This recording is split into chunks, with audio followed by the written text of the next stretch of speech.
هادي بسم الله.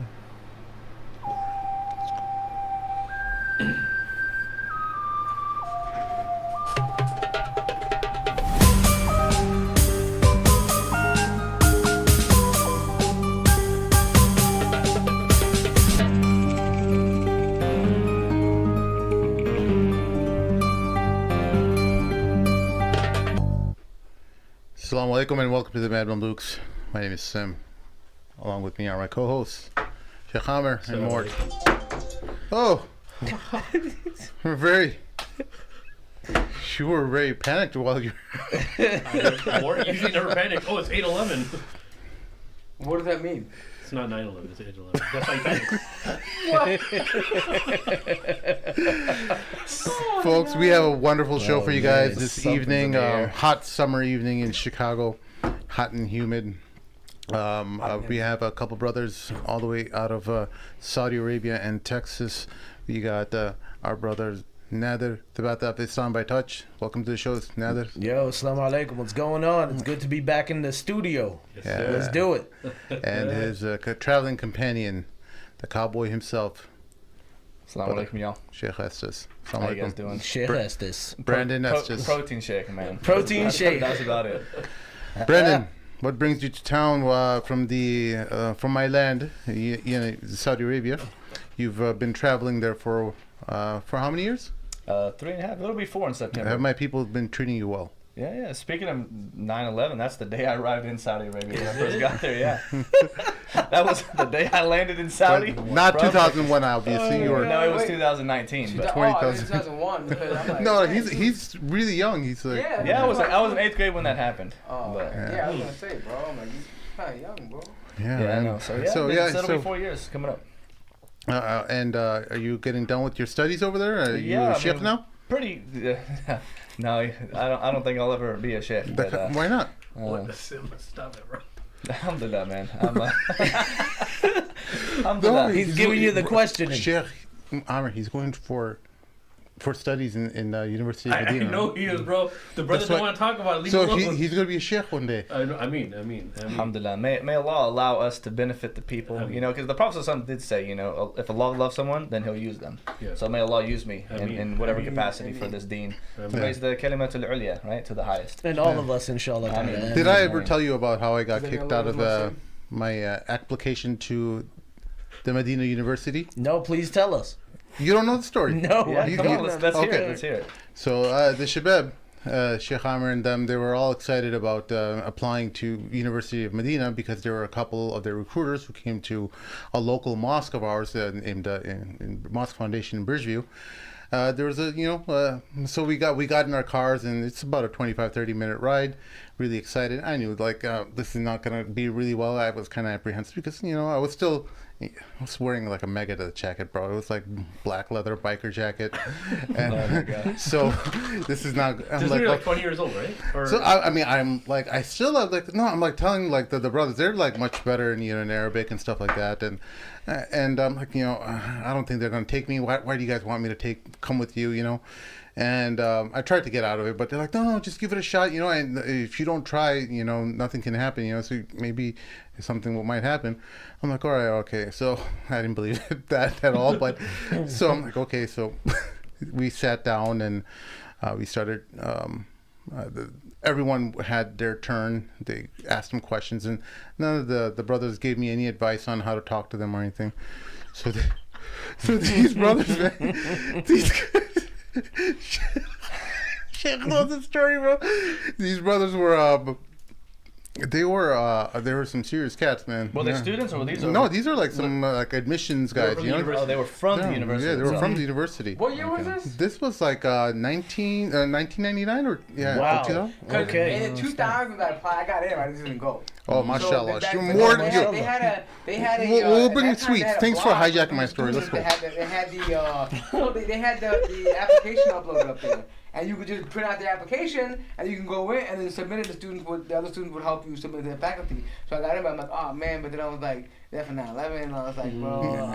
You're a great hijacker, Morton. So tell us, speaking of 9/11. Let's get back to my story. Exactly. Speaking of So what happened? Wow. Continue the story. Wow. Sim is sad now. So yeah, it was a Traumatic event. No. bro. They wanted me to like start telling me. They wanted me to talk about how much Quran I knew, right? So, bro, like at that point, I didn't know all of Juzuma, but I just lied and I just said I know all of Juzuma, and I felt pretty gangster about it too. And they're like, they were not impressed, man. I thought they would like, you know, I thought they'd be like, oh, okay, this guy's serious, you know, attainable ilm, you know, he's serious about. So then they're like, oh, how much Arabic have you memorized? I'm like, oh, a lot. And so at this point, I know it's not going well, so I'm just gonna have fun with them. So I just started talking about the shisha flavors, the flavors, the tufaha. So I'm like, so that was big back then. The shabab, everyone was into you know, argila back then. So I'm like, I'm talking about the brands because I was pretty well into it back that point. One of our Egyptian friends, you know, he got us into the argila. You remember that? Sheikh Amr, I'm not going to drop any names, but the brother, he got me into it. So I became a scientist about it. Once I get into it, you know, I know all the companies and all the different flavors. Man had a traveling suitcase for his shoes. Oh, yeah. Like, if he would have gone on a trip, God forbid, to leave his house, there was an extra suitcase that he would pack everything in. Right? So, yeah, my whole objective was just to make those guys laugh at that point because... That's him. Did you pull it off? No, they didn't laugh. They didn't They didn't laugh at all. Well, Wow. But anyway, yeah, I still held out hope, you know, waiting for that letter to come in the mail. Some of the shabab got that letter. Like, you know, other elder brothers like Dr. Yasser Khadi and Joe Bradford, you know. They got those. Those got those admission letters. Old Sim. They had like a dump, you know, dump button. They had like a little trap door under my chair. So Sim could have been like Yasser Khadi and Joe Bradford. Wow, that's it. Like, That's what Sim could have been. I would have gotten my PhD dissertation from Princeton, though. He straight up got what I'm straight out of Princeton, bro. He's like one of those old Chappelle Show skits when keeping it real goes wrong. You know what I mean? You got that photo. What would have your thesis been? It would have been something about the Khawarij. Why specifically that? You know. All right, guys. Everyone's worried about Khawarij. All right, guys, let's bring this back, bro. Let's talk to the brothers. Bro, this is a beautiful story. We should talk about that another time because I want to dig deeper about This these. is good, though. This is a good story. Brandon's like sitting there twirling his thumbs like, I've been here for so long. And all they're talking about is my people in the Khawarij, bro. So anyway, welcome, Brandon. Oh, he's having a good time, man. Yeah, Oh, man. man, you have no idea. He's having a good time. He needs some real talk. I'm cheesing really good, so you're doing all right, man. I mean, I think for a long time, like we, you know, a lot of us have been following your works, and mashallah, like, I mean, I think the first time we came across it, actually he did, was he sent me a video like, hey, have you seen this guy in Texas with a cowboy hat making a van? And I'm like, yeah, actually met him on Clubhouse, you know, and that was like, and it kind of was weird because there was an overlap. Like I had met you on Clubhouse, and then he had just seen that video, and it kind of just like took like the WhatsApp groups by storm. Like, hey, look, because you know somehow a lot of people, like, you know, the Desi community and you know, they love seeing the white people come to Islam. Like it's just like. We all do, bro. No, it's extra special. It's extra special for the Daisies because they feel like there's an extra level of validation. Yeah. Oh, the whites are doing that it white too, privilege, right? baby. It's that white privilege. It's just a thing, right? But anyway, but I mean, honestly, mashallah, like I've followed the work that you were doing and even on Clubhouse and stuff. But a lot of people don't know though, and I want to start with this, is before all of this, there was a lot of pre-work that went into all this. Back on. So let's start with that. Like I know that you were like the dawah isn't new for you in the last couple of years, what people might think it is, right? So let's start with that. Yeah. You know? Yeah, that's What are the trials of the Hamd Dawa? The Dawa carrier. He's excited here. He's going to be doing this all day, bro. I'm ready for it, man. And you know, it's great. Because like, I still get people, like, you know, I'll be somewhere, and they'll come up, welcome to Islam, brother. Give me a big hug. You know, like, you know, we're so happy to have you. How was your first month or two been in Islam? Wow. It's been like 9 years now, right? Yeah, 10 years? it's been 9 years, man. And it actually feels longer than that. Like, it's hard to remember my life before Islam. When I remember it, it's as if it was a completely different life. Like it's really ajib. And that's, I think, something that's from Allah, right? Because Allah has helped me distinguish, between, what life was like without iman, with hidayah, like guidance and faith, and this is life with it, and alhamdulillah, it's a big blessing. But yeah, I've been doing a lot of work calling people to Islam for many years, right? I first started, right after I converted, I went and took a trip to Arkansas because someone was like, hey, Sheikh Yusuf isn't going to be in town, Sheikh Yusuf Estes. And I didn't know anything about him. People were just like, you got to meet this guy, but he won't be in Dallas. They looked, because he used to have a schedule of like what he was doing for the entire year. And they're like, he won't be back in Texas for this many years, but you need to go visit him because y'all have the same last name. Maybe y'all are related. So at this point, I was working for myself in the oil field. I had my own company.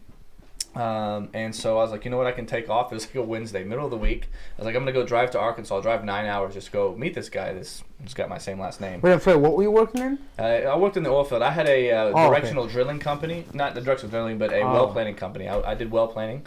And so I was like, I've got a day off. I'm going to go ahead and go meet this guy, see what he's all about, and who is this guy. Yeah. White guy from Texas, also convert for many years. Right. And I show up to the masjid.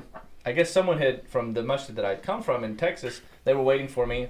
He was waiting for me, and then after his show, we talked and we hit it off. And after that, I traveled with him a little bit, had him come to a couple shows in Texas, and I mean, we got really close. And so people don't realize though, also like for a while, like you had, I mean, your journey to Islam. I know you've talked about this before, but you were already, like, I guess you could say, faith in crisis. But you had a mushaf already, a Quran already in your collection, and you were already drawn to reading it before anyone told you to actually. Like, no one really made dawah to you in that sense. You kind of pick up the Quran itself, and the way that you understood Jesus in your heart, you felt that resonated in the Quran, and that kind of piqued your interest even more about.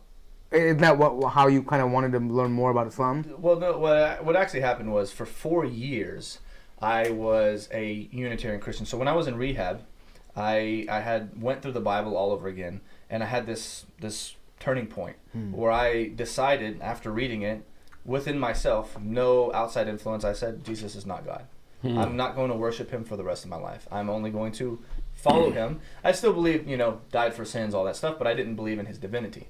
And so I went and I was like, okay, well, are there any churches that are quote unquote Unitarian? Not Unitarian like Unitarian Universalists, which are perennialist churches, but I was like original, like the Nestorians and the Arians and stuff.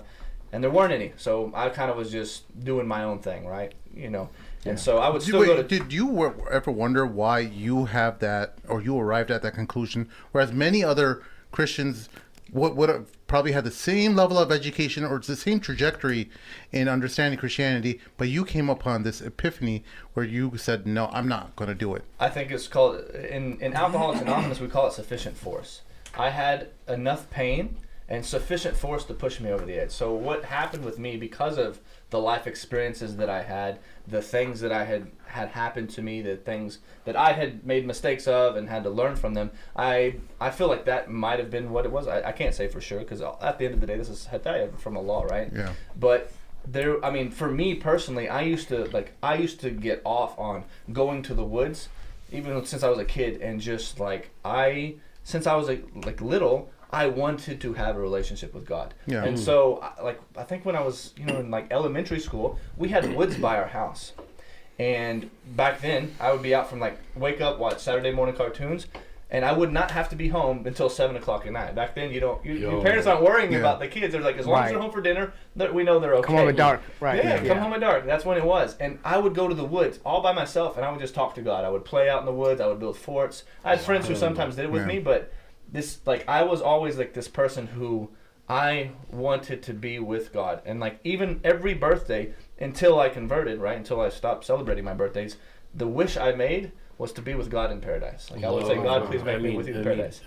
And so I had this is a gift from Allah. This is not something that I can take credit for, but Allah put it in me to want to know him.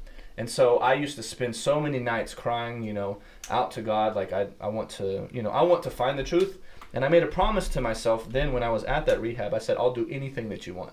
Whatever you tell me, I will do it, just show me the way. And so it was 4 years later when I had the dream, when I made prostration, that was, in the story that I told before, that when God, I asked God to guide me, when I was commanded to follow the Prophet Muhammad, I was like, okay, I'm going to get that Quran off my shelf and read it finally. It's about time. And when I did, I couldn't stop crying because it resonated. It was like, this is what I've always believed. Isn't that insane? Like, just the problem of hidayah, trying to explain that to non-Muslims. And I don't know if you encounter that in your interactions with non-Muslims and your YouTube channel. For those who don't know, Brandon here has a very popular YouTube channel, very successful, and TikToker as well. So, mashallah, a celebrity amongst us. Mashallah. Not to praise him too much to his face, but Get feeling salty. but yeah, the problem of that, like I was just imagining, imagine all, just a hypothetical situation. It's not even that hypothetical anymore because it's real. Because there's all these kids who are being adopted by gay men, right? 2 gay men, and I'm like, how is their test? Like the deck is stacked against them.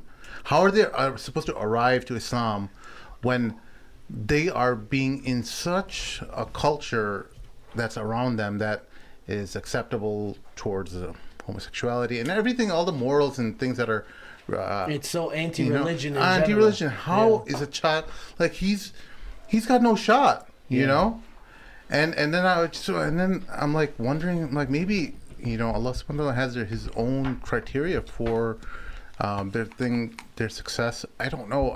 But I was just like, trying to think about these kind of situations. How or when, what are the factors that lead to someone getting hidayah? In your case, you talked about already in the way you did, but does everyone have an equal shot? Do you think, Brian? Absolutely. I actually do believe that everyone has an equal shot. I do. Allah yahdi man yasha, right? Right? He guides whom he wills. But from people that I've also experienced who have the truth come to them at certain points, right? I watch them and I see how they interact when it's given to them. For example, my dad, right? My parents don't watch this, so I'll talk about this. But may Allah guide him. We actually got really close last summer, and I didn't have much time to spend. And I went back here to the U.S. from Medina by myself this time. And I made a point of coming to really spend a lot of time with him because I and some other people were having dreams that he was going to convert to Islam. Maybe he still will. But what happened was I was like, come on, Dad, let's go, take a camping trip, let's go fishing, because he's got a place that we go out to this cabin out here in Texas. And I made the plan to really give it to him in a way that would really connect to his heart like I hadn't before. Because before, I was always on the back foot, them asking me questions and having to explain. And I've told them all about Islam, they understand it all. But this time, I wanted to be on the offense, right? Really showing him. And so, Sheikh Yusuf Estes, he actually gave me some advice. And he said, what do you want most for your parents? I said, I want them to be in paradise with me. He said, so why don't you ask them, Dad, make me a promise. Will you promise me that we'll go to paradise together? And he said, start that way, so he won't not agree to that. He'll already start he said, you want to start from agreement. Oh, that's brilliant, man. Okay. And so I asked, mashallah, that's Da'is, bro. For those people people who don't know Sheikh Yusuf Estes, he's just an amazing human being. I really There's Da'is, there's people of Dawah, there's everybody else. But that's from the spirit of coming to common terms. Yeah. Right? Like, those are things that we tell, we have the same Lord, we believe in certain common things, and that's starting with that, so therefore they can't deny what's obvious. So how did that go? So it actually went really well. I just decided, I was thinking, should I do this on the third night where they're camping and, just build some. I was like, but the first night, the day was so good. I was like, Dad, I really got to talk to you. This has been something I've really wanted. And I said it. And he said, you know what, Brandon? I asked him that question. He said, absolutely. He said, the thing is that why can't I be a Christian and go to paradise and you be a Muslim and go to paradise?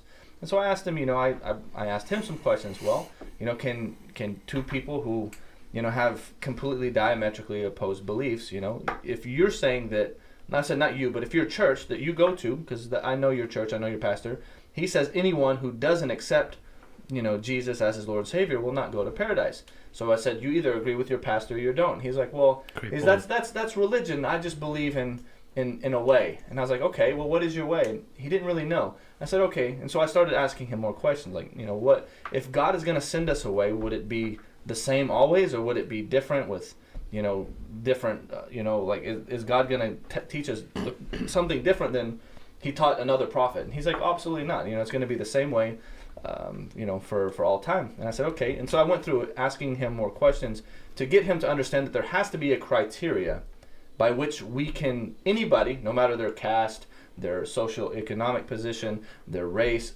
their intelligence level, right, as long as they're not Majnoon and the pen is lifted. So there has to be a criteria by which we can find out what is from God. He agreed to that. And so I said, okay, let's look at them side by side. So if we have this criteria of how we can tell something's from God, then I went through it. Okay, it has to be the book has to say it's from God, right? Because something can have a lot of wisdom in it. It can improve your life. I mean, heck, Tony Robbins, he's really good. People improve their lives with him, but he doesn't claim to be. This doesn't claim to be a book from God, so we wouldn't consider that. Yeah. So we can do process of elimination. And so I said, we're left with very few books, okay? And so then after that, it has to be something that is completely preserved. There can't be anything added to it, subtracted to it. He agreed to that. And I said it can't have any internal contradictions. It can't say something in one place and then another place say something completely different that contradicts himself. And he agreed to that. And so we narrowed it down, and I showed him that the Bible doesn't fit. Well, he said the Quran probably doesn't fit either. And I said, okay, if you want to test that, I'm telling you it actually does fit all these criteria. But, would you want to read one? And he still didn't know. So I brought him to a rational explanation that I like to use for proving. I said, if I can prove to you beyond a shadow of a doubt that this book is from God, would it be incumbent upon you to accept it? And he said, yes, absolutely. If you proved it, he said. So he said, if you proved it. I said, okay. So I said, will you let me prove it? He said, all right, go ahead and try. And all this happening during the camping trip. Yeah, this was all that night, right? So we started, it was really nice. We were building it, we're both kind of like tearing up because, there's this like of course deep, feeling. And so I went through the proofs of Surah Al-Rum, right, of the miracle of Surah Al-Rum, the prophecy that happened, and also, Adn al-Ard, which means either the nearest land or the lowest land. And I talked about how the Dead Sea Basin, where the Battle of Antioch, which was where the Romans were defeated, is the lowest level on earth. And he said something very important. He said, if what you're saying is true, then absolutely, I have to follow it. And so I said, so will you accept this Quran from me and, start reading? He said, yes, I will. And so he said, tell me more about the Prophet Muhammad, peace be upon him. So I gave him a book. It's like a small book on the seerah. And I was very hopeful. And he was starting to read them. He was making notes.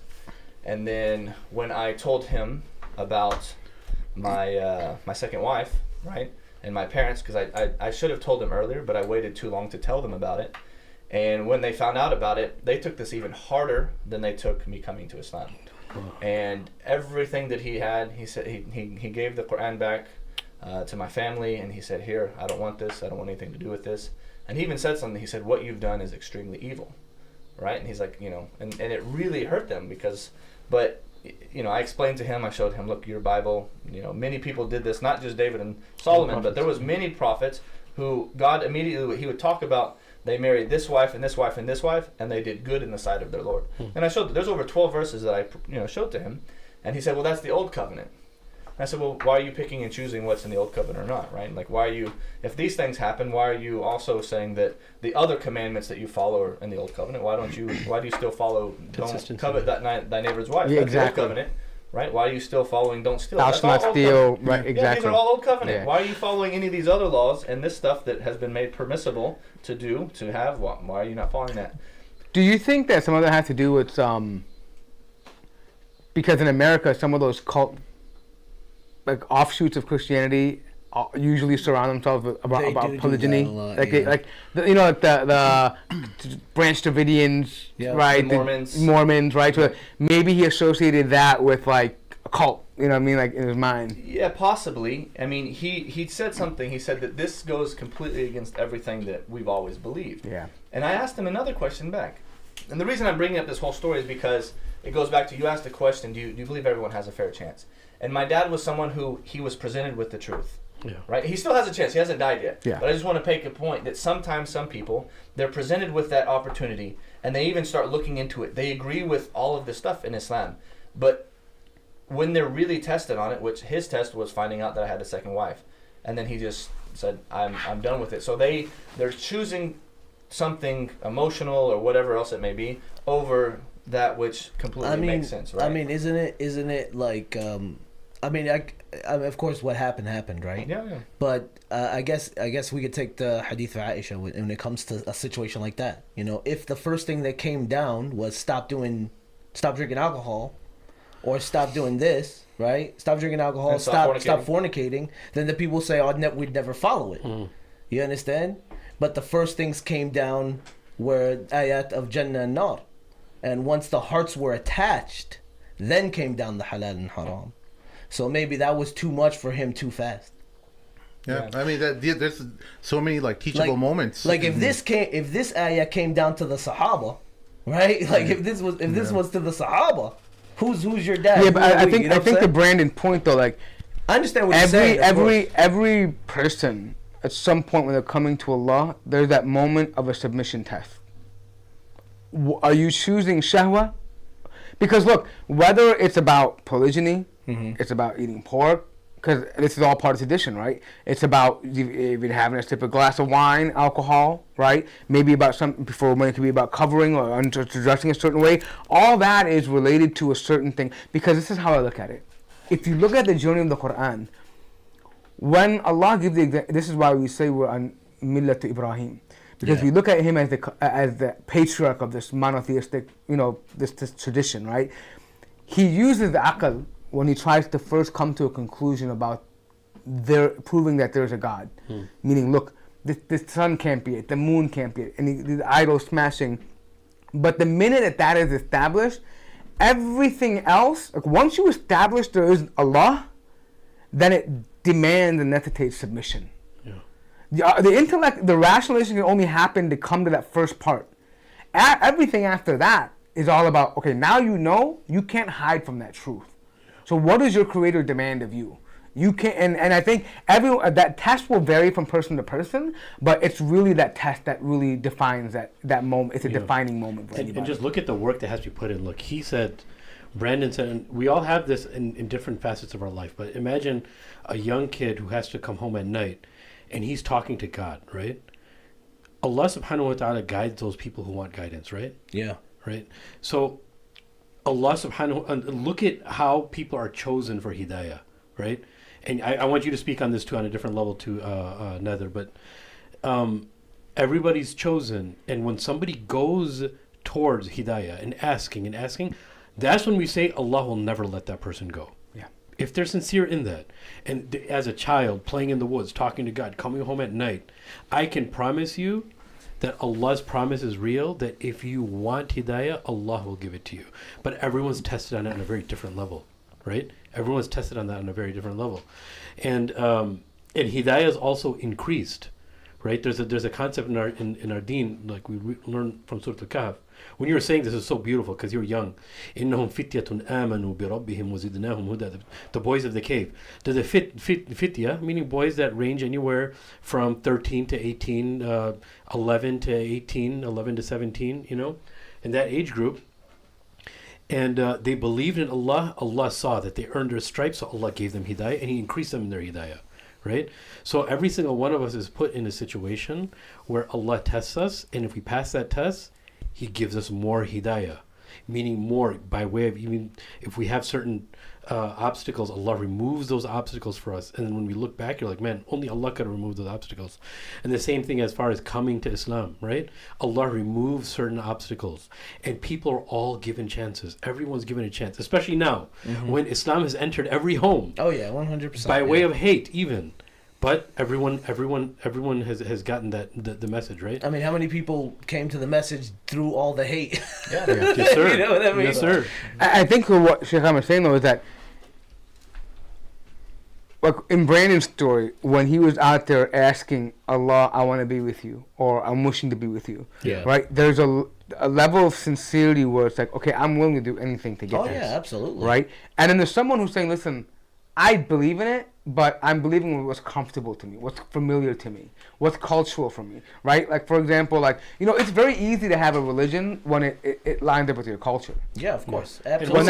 Muslims fall into this category too. Yeah, Why do you think we're all Muslim? No, but I'm thinking You know even what I among mean? Muslims, right? Like, for example, like there's certain flavors of cultural Islam, right, where people say, "Oh, that's cultural," right? And the minute you try to tell them that this is not part of Islam, they flip out on you. Exactly. This is not Islam. What are you talking about? This is not what I believe in. This is not my God, right? And so this is kind of the same scenario, just someone who of a different faith. Like, well, I've known that polygyny is not something we never done it, right? This is something that we don't do, and I can never accept that. This could never be a God from a God. Did you guys watching that Rami show? No. They just like made up you have to ask the permission of the first wife in order to get, like, it was like these other Muslims who were trying to throw their 2 cents into it, and I'm like, trying to lighten the hit a little bit. Yeah, but in actuality, I mean, alhamdulillah. I mean, I'm correct. Your relationship has gotten better, alhamdulillah. Alhamdulillah. Yeah. So inshallah. No, yeah, I mean, like, we're gonna go see my parents soon. I mean, I let's do it. think. I'm just saying that the whole point was to. I just it's wanted a to show teachable that moment. There's other people that I know that at the end of the day, people are gonna be given turning points. Yeah. Right, where Allah is gonna say, "Here's this test," and a lot of the times, maybe they'll get a second chance, but many times people won't. Right, where they're put, here you are, here's your test, and if they don't accept it, then that could have been it for them. But at the end of the day, there's some people who will have a chance on the day of judgment that never got the message. But in general, I mean, and you brought something up that was really important about faith and Muslims having their own religion, and I think it's really important to understand that it's not enough, right, to just believe in God or even to believe God is one, because who is like the most famous, I won't say person, but the most famous being in the created universe that believes in God, believes God is one. He's certain that God exists, right? But he's destined for the hellfire. Iblis, This is Iblis, right? Yeah. And he's very knowledgeable. He's witnessed the miracles, all that. But that's why it's about submission. It's about accepting Allah as our legislator, not just believing in Him, believing in who He is, that He exists, His sifat. Iblis believes in that Allah. All he had to do was bow. That's it. All he had to do was fall into sajda. That's all he had to do. And Brandon, do you have any thoughts on the issue that many converts are at least discussing? Is there a problem with mental health and converts becoming or accepting Islam, that many of them have mental health issues? It is actually something that I'm seeing increasing in the last couple of years. I don't know if it's because of post-COVID or if they had these problems before, but it is a increasing problem with the people that I talk to. And I was wondering that same thing, and I was like, is it just because some kind of confirmation bias? Because when we were young, we had some some younger brothers who had accepted Islam, and me and Mort, we knew that they had some mental health problems. You just knew you had to be kind of walking on eggshells around them because it's just sensitive, So, but then I realized, like, what, mental health is also just a problem with everyone in general nowadays. So, I mean, maybe is it just I don't think it's just Muslims. Mental health crisis is a crisis right now in the United States. Sure. I mean, you can look at statistics. I'm not exactly sure how it is, but I don't know, out of 10 people, less than 7, or less than 3. So, like, at least that I know personally, 7 out of 3 are on some sort of mental health medication, right? Something that is to either help them with depression, help them with this or that, or people who are even on those things, they're at least trying herbal remedies to try to help their mental health, anxiety. Anxiety. Well, I mean, we're like, for example, both me and you were married to converts, right? Me and you, Sim. Yeah. So we're both married to converts, and like, for example, from my wife's perspective, and I don't know if your wife would agree with this or not, but she's like, whenever you try to get around other Muslims, they're very cliquey. Yeah. You know what I mean? They're very like, no, like, if you're not doing what we're doing, then you're not part of the crew. Yeah. You feel me? I mean, yeah. I mean, I'll say this though. Yeah. And I think brothers are better about it than sisters. Yeah, no, I mean, I think it's the nature of it. But I mean, aside from that, though, there's no doubt that there's an increase in mental health issues that are happening. I mean, I think we all had issues. I think we've had issues for generations. It's just the thing is that it's more manifest. Like right now, I think everybody wants to have a disability. To be honest, that is part of the problem. No, that's part of the problem. We're quick to diagnose people, but that's also because of the fact that we no longer view mental health as something that you have to deal with lifelong. Like sometimes they can be acute things where you get treatment for and they can kind of get over, you get push over and you're done, right? Yeah, I mean, and there's some that's long term, right? So we have a more broader understanding of. Sorry, I just lost my mic. No, it's okay. We can still hear you. Oh, you can? Okay. So, anyways, but it's something that is a more broader thing now. However, I wouldn't be surprised at the fact that people with mental health are turning to Islam because they're looking for a solution. They're looking for something. What they've been doing isn't working. So people who hit rock bottom, they're gonna turn to anything to come out of that.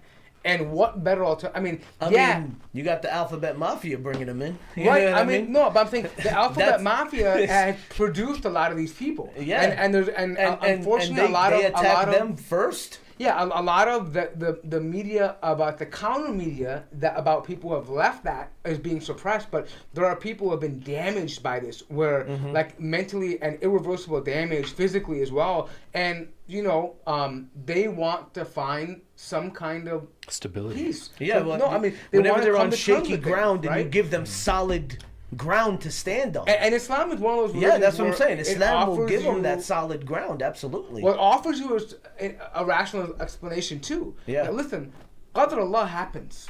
Allah will test you. Allah will try you. Yes, sir. Allah will and then with that trial comes ease. And not only that, Allah in Islam, the fact that someone could say, you know what, even after Islam, my life is going to continue to be horrible. But I know that on the day after Yawm al-Qiyamah, that there's a world waiting for me that I know is guaranteed for me. Yep. If I do X, Y, if I meet it's things, funny. right? I speak to people. And that's something that unfortunately a lot of people in other religions, like Judaism, doesn't really talk about the afterlife. Yeah, no. They just say Ha'adam, what it means is the world to come. They don't know what that means, right? Yeah. The Christians, it just seems too simple. Just believe in Jesus. He died for you. Hallelujah, Jesus, and then everything is done. It doesn't make sense. Nobody buys it, right? Right. I mean, it doesn't apply for what you would do in the real world, right? So how can it apply for the afterlife? A rational person, I'm not saying everybody, but most people who are going through something, it just doesn't appeal to them. If it was that easy, then my mental health would be gone tomorrow too, right? If it was that easy. But the thing is that, and Islam gives that the reality that, hey, life is going to be tough. There are ups and downs. So Iman goes up and down, but there is a Creator who's aware and knows and has planned everything, and there's a plan for you in this. And in the end, if you do this, you will have something that can never be replaced. It's bliss for eternity, right? And I think that's something that people need to have. Well, the thing is, you got a lot of people that are like either atheist or agnostic, and I remember I was talking to one guy. I was giving this guy dawah for years. Right? Yeah. Years. And he went through a super hardship, and I was trying to walk him through Islam. Like trying, giving him ayat, giving him, those Mufti Mink clips, the things that make you feel good. And he was into it. And I was talking to him, and I was like, listen, bro, I was like, do you believe in an afterlife? Do you believe that there's hell and paradise? And he was like, I don't know. I was like, bro, how can you go through this life being so freaking hard? Going through all of this hardship and not sure of that and still just wanting to deal with it. Well, you know what I mean? Because the observation. reason why we deal with it is because we know that Allah has something special for us. Allah Akbar. Right? We know. This is why we go through the trials, the tribulations, the patience, suffering, the money issues, the wife issues, the kid issues, the parent issues, the bank issues, everything. This is why we keep it moving and we say Alhamdulillah, Alhamdulillah, Alhamdulillah, Alhamdulillah. Why? Because we know that Jannah is coming. It's like, so for you, atheist, why are you even doing this? Well, that's part of the problem. Like a lot You of know what I times mean? Say that there's a study done about this, that people who have faith in general, they tend to live more. They tend to live happier lives, right? Let me rephrase that. Lives that are more, they feel more content about, more meaningful, right? And that's really important. And the other thing also is that It's a good question because a lot of times we talk to atheists, we'll say, well, I really firmly believe that a lot of people who take this atheist path, they have a very nihilistic view of the world. That there's really no meaning to it. We just kind of merely came here by chance. And, when we die, we go back to nothing. We're just dust. And there's really no meaning. And if that's the case, then if I honestly believe that, if I really believe that there was nothing after this life, right? Yeah. Why would I spend an extra minute in this life? Yeah. Yes. And what's right and wrong then? Like, who's determined what's right and wrong? Why would I want to go through that suffering? Yeah. Go through old age and die. But everything's tied to the afterlife. Like, then what's the gauge of what's right and wrong? Then, like, why are there even laws then? And you don't think more mind. Why is there morals? Why are there morals? Why aren't you just living for pleasure? Yeah, exactly. You could argue. morality is a whole different thing, but morality is all based on that faith. No, but I'm saying one could argue that you don't need to have a particular religion to have morality. But I would say this though. Here's a crazier thing to me though. All right. No matter what system you have in this world, it's not perfect. Like I'm talking about the legal system, the framework. Yeah. If you've been everybody complains about it all the time. Or even people focus on the wrongful part, right? But even in the reward part, there are people who do a lot of great things. Yeah. There's selfless things they do for people, and the reward they get in this life, sometimes they don't even get acknowledged. Yeah. Right. Mm-hmm. Or the reward they get is not even enough. Yeah. Right. And the same thing for about crime and punishment. How do you rectify all these things that happen without knowing that? For me, knowing the afterlife, Allah is the best of judges, and He'll give everybody what they account for. What nobody else saw. For me, I find extreme solace in that. Yeah. I find that is extremely helpful, knowing that when somebody does you wrong, and you think they got they think they got away with it, they didn't get away with it. I don't need to take it into my hands. Allah will take it. Allah will take care of it. I'm good with it. My reward and the punishment for somebody else. Yep. And that's so depressing to know if somebody is going through that. Oh, it's sad. They live miserable lives, bro. Yeah, it's like miserable. It's absolutely meaningless, bro. But that's what I mean by miserable lives, though. But like when Sim was saying that, what does Allah say in the Quran about those who turn away from the remembrance of Allah? They will live a miserable life. But Sim, I want to come back to you on this because you've seen this. Sim said that there's this issue with mental health crises that you've witnessed also. What's something that you've seen in what are some of the stuff that you've dealt with? So because I'm thoroughly curious. I don't know too much about this. I mean, we're talking about from converts, right? Converts and people looking into Islam, and then watching people who've come from non-Muslims to Muslims who are suffering with mental health. It's a constant. I guess I would say inspiration watching them coming into Islam. And for example, there was one guy I met like a year and a half ago, and he had been in and out of, I guess you would say halfway houses and other things. I think he went to prison a while back, but he was for years on, like mental health drugs, right? I'm not exactly sure what kind of antidepressants or bipolar drugs, whatever it was. And he told me like he hated it. And he said he felt like when he was taking them, he would hear voices. He would feel like sometimes he would feel like he's possessed and stuff like this. And he said, I wasn't a Muslim for like a whole year, but he said I was starting to read the Quran, and every time I read the Quran or listened to it, like I would read the translation and listen to the Arabic, he said I felt like all of this was dissipating. He said I wouldn't have to take my medicine anymore.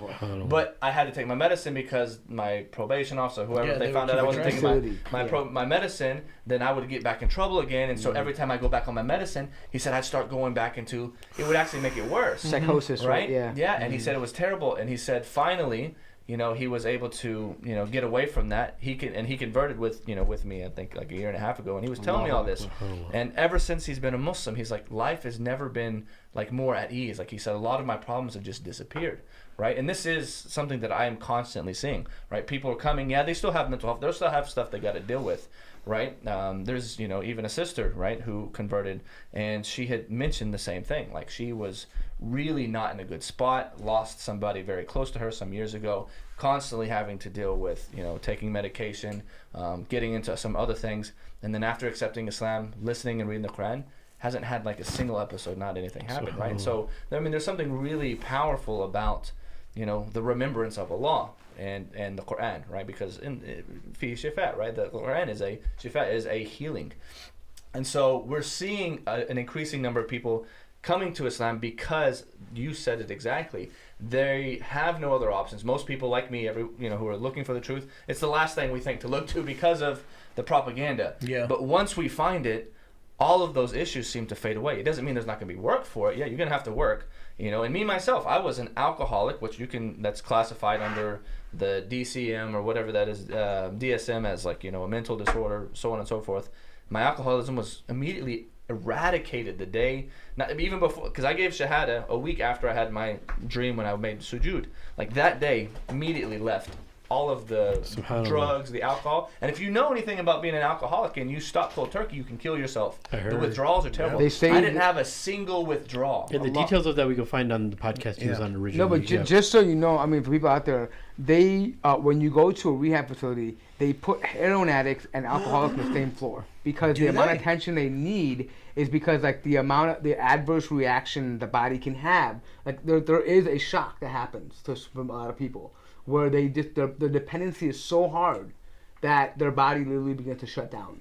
Wow. And it's on the level, I mean, of they would say that, I mean, they don't really advertise it, but alcohol has worse effects on your body than most other drugs, short of heroin. Like the level of addiction that it causes, I mean, people don't realize this at all, but it is one of the hardest addictions to give up. Yeah. All right, guys, we got to take a quick break and pray. So pray to our God. Pray to Maghrib, inshallah. Yeah. Pray to the good Lord. Bismillah. We're coming for you. All right, so we're just going to go ahead and put this on mute, and we'll be back. Alrighty.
Back. We're back.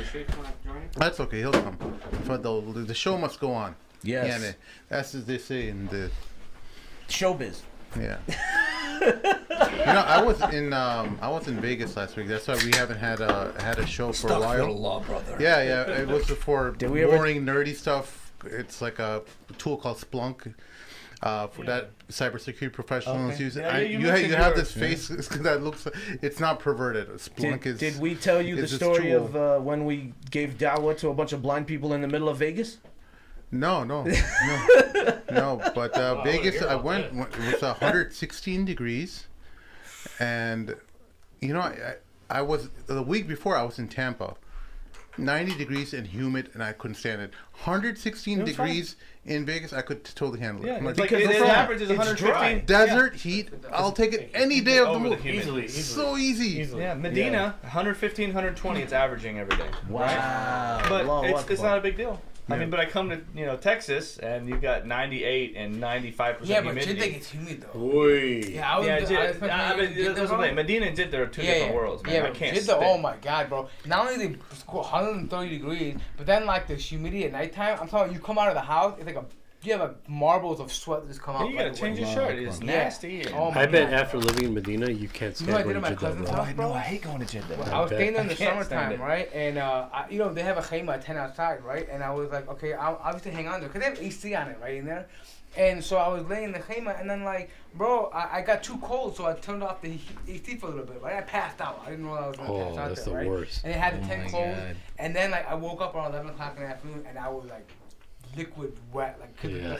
it was like blazing heat, and the tent was closed, and AC was off. I almost died in that thing, dude. 'Cause I woke up gasping for air, bro. I'm like, oh my god. Yeah. Closed Yeah, it was air. horrible. Hawla wala quwwata illa billah. You alright over the Sam? Yeah, I'm just trying to fix the Sims focus. fine tuning. Yeah. All right. So tell us um, about Splunk. Yeah, so once upon a time in Vegas. Yeah, We splunked in Vegas. let's run through this real quick There's a bunch of because this nerds. is a cowboy story too. Cowboy is a part of this story. There wasn't anything really exciting. It was a great hotel called the Venetian. It has like canals in the bottom. Like this hotel was like over the top. I haven't been to very many nice hotels, but this hotel had like canals in the bottom floor. Like there's a mall. So is it like So Venetian? Is it it's- trying to model after Venice? Yeah, it's modeling after Yeah, Venice, both Italy. sides inside. So it's got those canals that are like in Venice. That's dope. And I was like, wow. And then I'm walking in this mall, and I'm thinking it's outside, and open doors, but it's got this fake ceiling that looks like outdoors. Wow. So you feel like you're outdoors, but then you're like, hang on. I kid you not, I think I walked around for like a half an hour until I realized that I'm actually inside. And Wow. oh wow. Okay, this is interesting. So it's massive. Yeah, it's huge. Huge. I can't believe like how much they spend on air conditioning. That's how it is, bro. That's insane. Yeah, Did you man. notice how they pump up the oxygen in like anywhere you walk in, all the hotels? Yeah. Because what happens is you notice people are up all night in Vegas, right? Yeah. It's not because they just somehow because they've been drinking or whatever. It's actually they pump oxygen into the Especially in the casinos, hotels. yeah. In the casino areas, even when you walk in, right when you walk in, you can just burst. Oh my god, I'm awake. Really? The minute you get out of gets you the giddy, yeah, hotel, Gets you you just uppity. crash, bro. Like oh my god, like I'm So tired. You know I'm what's so tired. crazy? They allow you to smoke over there too. Yeah. Like cigarettes, and it made sense. I was like, oh, you don't want the gamblers to leave the table, Yeah. and go outside. So That one why would you- distraction, it takes them away from giving up all their money. Yeah. yeah. Anything that they could keep them at the table, they're gonna keep it there. So let's share this quick story. You guys cool with it? Yeah. Yeah, Bismillah, man. So we have all these Muslim conventions coming to town over here, right? ICNA and ISNA and all that stuff that come en masse that come here to Chicago. So there are national blind groups, right? And they have big national blind conventions. Nice. So you're talking like 5,000-6,000 blind people, Subhanallah. right? So when you got all these people walking around with these canes, I'm like, oh, there's a bunch of sword fighting happening out here. You know? So in 2019, they had this National Blind Convention in Las Vegas, in the Mandalay Bay Hotel and Casino. Kidding me. So, we're still fairly new, right? We're only about 3 years at that point of Islam by Touch. And we're like, okay, time to start putting in some, we always look for the next thing we can add to the repertoire, pretty much, that we can, add to our work. So I was like, yo, let's do dawah. Let's go give dawah to blind people, right? So I spend months printing out Braille, so I spend months trying to contact Y Islam, and alhamdulillah, they got back to me and they gave me some editable documents, right? Editable of their pamphlets. And we combined them. We made booklets in Braille, in large print, in inverted colors, large print. So black background, white letters, right? And we go. It's me. It's Abu Hafsa, right? You remember Abu Hafsa? It's Brandon. And it's my cousin Ali. You remember Ali? Ali's always with me when I go to these conventions. Yeah. It's Ali. So we go and we set up a booth in the middle of a casino, or in the middle of a blind convention, in the middle of the Mandalay Bay Hotel and Casino, calling people to Allah, calling blind people to Allah. It was a trip of a lifetime. It was amazing. Alhamdulillah, man. Alhamdulillah. And what's great about it too is, like if you have a convention maybe where non-Muslims will gather, and then you might have a Muslim booth. If people see it from afar, they can decide, you know what, I don't want to go. I'm going to kind of go around that. Yep. But with blind people, everything has to be in Braille, so they go table to table, so everyone has to stop at your table. So many people are like, what's this table about? What's this table about? Oh, What's this table about? So it kind of forces them to ask the question. Exactly, yes. What are you selling? What are you What are you here for? Exactly. So how long you guys been working together? I didn't know this about you guys. How long you guys been working together? So, speaking of Sheikh Yusuf Estes, I met him because Sheikh Yusuf brought him on a tour in Dallas to kind of expose Islam by Touch. And that's when I met Nadir, because I had known Abu Hafsa previously, met Nadir, mashallah, and that just, it was changed January 2017 was the first time we met. Yeah, mashallah. And that's actually what made me fall in love with Texas too, was that trip. Alhamdulillah, bro. Wow. And yeah, he moved there, and alhamdulillah. And alhamdulillah, after that we moved there, and then I was like, I travel. And I was trying to find someone to come on the road with me, and Brandon was chilling. So Brandon came on the road with me. So we built a very strong friendship, This very is one of strong my best friends in brotherhood. the world, guys. Like this is, like I'll talk to him like he is my younger brother. Yeah, you know what I mean? He gives me crap a lot. I will check him. But why? Because I love him. You know what I mean? Yeah. I love him, and I only want the best for him. So Alhamdulillah, man, that's the best part about a good suhbah. Like when you have, Absolutely. you have good companionship. Like you pick each other up. Whenever it's there, Yep, right? absolutely. And I mean, y'all can attest to this too. You guys have been together since what? Y'all teenagers? Day ones, bro. Day ones. Bro, I've known these guys for 30 plus years. Yeah. So less than teenagers, like when you were like elementary school. Yeah. Really, man. So what type of events? Sorry to cut you off. What type of events? I'm just really curious. How often do you guys do events together? And like, other than the convention you guys went to, what else? I mean, that's really all we ever did, I think. Oh, other than that, you guys travel together. I travel. Traveling. Yeah. Oh, that's like me going to I would give khutbahs all over the country. Different you know what I masajid. mean? Different masajid. We would do workshops at night, just kind of going through like role plays, trying to educate Muslims on how to interact with blind and disabled people in a respectful way. Like we were saying as we were coming down, he's like, he doesn't like being grabbed. You know what I mean? And the reason why is because it happens so many times where if you're a blind person and you're trying to cross the street, someone will just come up to you and grab you. Oh, you're talking about you don't like to be grabbed. Yeah.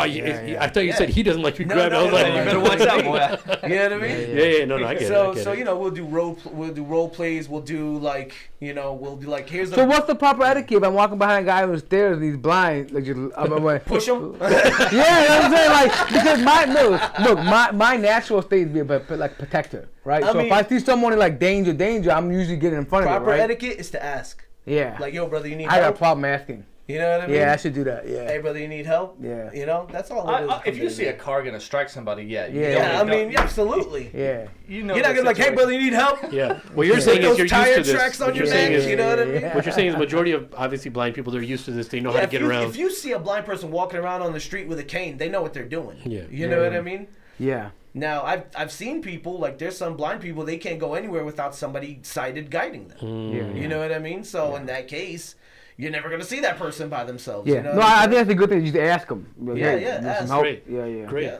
Great. Yeah, man. So there you go. There's a little. That's pre-Muslim Cowboy days. That's. Well, yeah, and speaking Yeah, of Muslim man. Cowboy, you know. So speaking of pre-Muslim Cowboy days, I mean, I've always been a Muslim cowboy, but the thing is, you did a lot of work that was centered around, and this is kind of come back to the earlier thing we mentioned, the dawah before the Muslim cowboy, essentially the persona. I mean, that was come out. I mean, out there, but there was the number of the hotline, right, where people would call in or chat to. Yeah, I still do that, right? Yeah. So Nice. tell people about that a little bit. Like, 'cause I had no idea that many visitors come. So online. we I work for an organization called Islam Chat, right? And it's 501c3s in California. It's been around for maybe 9 years, and we probably get between some days as low as 1,000 and as high as 3,000-4,000 visitors a day to come chat with our agents, and we have I think probably up to like 16 or 17 different languages. Wow. Over 100 chat agents, and that's just in the online chat. So if you go to any website, for example, like the Dean Show or Allah's Word, I gotta Islam put this on City. my website. Yeah. We've been talking about we this can do this on forever. other people's websites. Hopefully, I can Well, get them on the Muslim Cowboy website too, as Yeah, well, yeah, for yeah, the chat bubble. absolutely. But anyone who wants to go to those live websites, also Facebook pages. We've got over 55 that's the websites. We got over 55 websites, maybe like 100 Facebook pages that whenever someone sends a message to, like Noor International or these other international Muslim Facebook pages, it redirects them to like this. An agent. So and it's not like a chat room. It's like these people are individually chatting to one of an agent, but we have this person from this group, this person from this website, so on and so forth, to where we can handle a whole bunch of chats at once. And so, I mean, just in the few years that they've been around, the shahadas that we know of is, over 200,000. I mean, we're up to the point where we're getting 50, 60,000 shahadas a year now. So This is worldwide. Yeah, it's worldwide. Africa, U.S., Canada. I mean, all over. And so that's what I've been doing for the past, I think, 3 years now. Just hit 3 years doing that. And then we also have a Quran order thing. So many of y'all mentioned Sheikh Uthman was in town here recently in Chicago.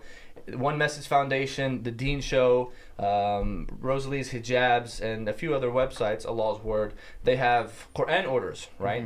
And so we also do phone call follow-ups for people who order a free copy of the Quran.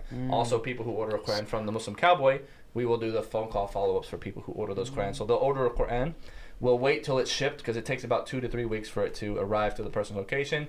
We call them, follow up, say, hey, have you received your Quran? Have you read any of it? And then, break the ice from there and ask them, well, what do you think? What do you think about Islam? Do you want to hear about the 6 pillars?